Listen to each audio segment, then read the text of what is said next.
ترک وفا کی سٹوری آہستہ آہستہ اختتام کی طرف بڑھ رہی ہے، اور جیسے ہی اختتام کی طرف بڑھ رہی ہے مزید انٹرسٹنگ ہوتی جا رہی ہے۔ ندیم جو کہ پولیس کی کسٹڈی میں ہے، پولیس کی تھوڑی سی مار کھانے کے بعد اس بات کا اعتراف کر لیتا ہے کہ اس نے مریم پر جھوٹا الزام لگایا تھا۔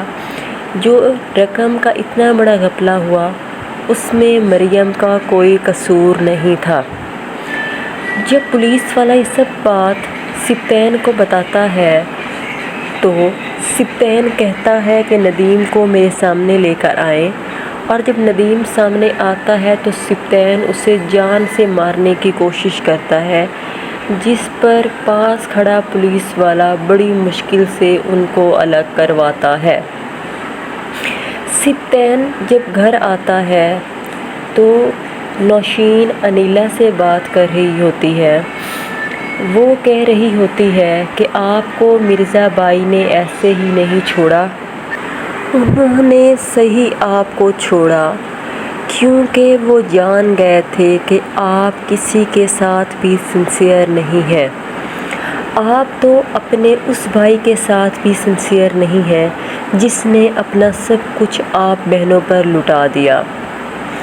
سبطین جو کہ آپ لوگوں کا اکلوتا بھائی ہے، بجائے یہ کہ آپ لوگ اس کی بیوی اچھا سلوک کرتے، آپ نے تو اس کی زندگی ہی تباہ کر کے رکھ دی۔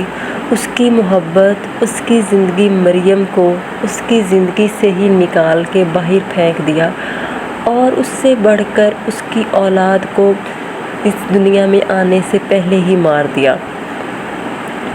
جب یہ سب باتیں باہر کھڑا سبطین سنتا ہے تو اس کے پیروں تلے سے زمین نکل جاتی ہے کہ جس بہن کو وہ اپنا سب کچھ سمجھتا تھا، سبطین کی زندگی تباہ کرنے میں اسی کا بڑا ہاتھ تھا۔ سبطین انیلا کو کچھ نہیں کہے گا بلکہ وہ ڈپریشن میں گھر سے نکل جائے گا، لیکن اسی ڈپریشن میں ہی اس کا سر گھوم جائے گا اور اس کی گاڑی کا ایکسیڈنٹ ہو جائے گا۔ جیسے اس گاڑی کا ایکسیڈنٹ ہوگا تو لوگ اسے لے کر ہاسپٹل جائیں گے، جہاں پہ ڈاکٹر کہیں گے کہ اس کی کنڈیشن بہت سیریس ہے، اور سبطین اپنی بہنوں سے ملنے سے انکار کر دے گا۔ وہ بے ہوشی کی حالت میں ہی صرف مریم کا نام پکارتا رہے گا۔ آخر میں مریم بھی آ جائے گی اور وہ سبطین کو معاف کر دے گی، لیکن سبطین اپنی بہنوں کو معاف نہیں کرے گا، اور اسے معاف کرنا بھی نہیں چاہیے، کیونکہ انیلا جیسی بہنیں ہی اپنے بھائیوں کی زندگی تباہ کر دیتی ہیں۔ ان کو زندگی سے نکال ہی دینا بہتر ہوتا ہے۔ آپ کی اس بارے میں کیا رائے ہے؟ اپنی قیمتی رائے کا اظہار کمنٹ سیکشن میں کیجیے۔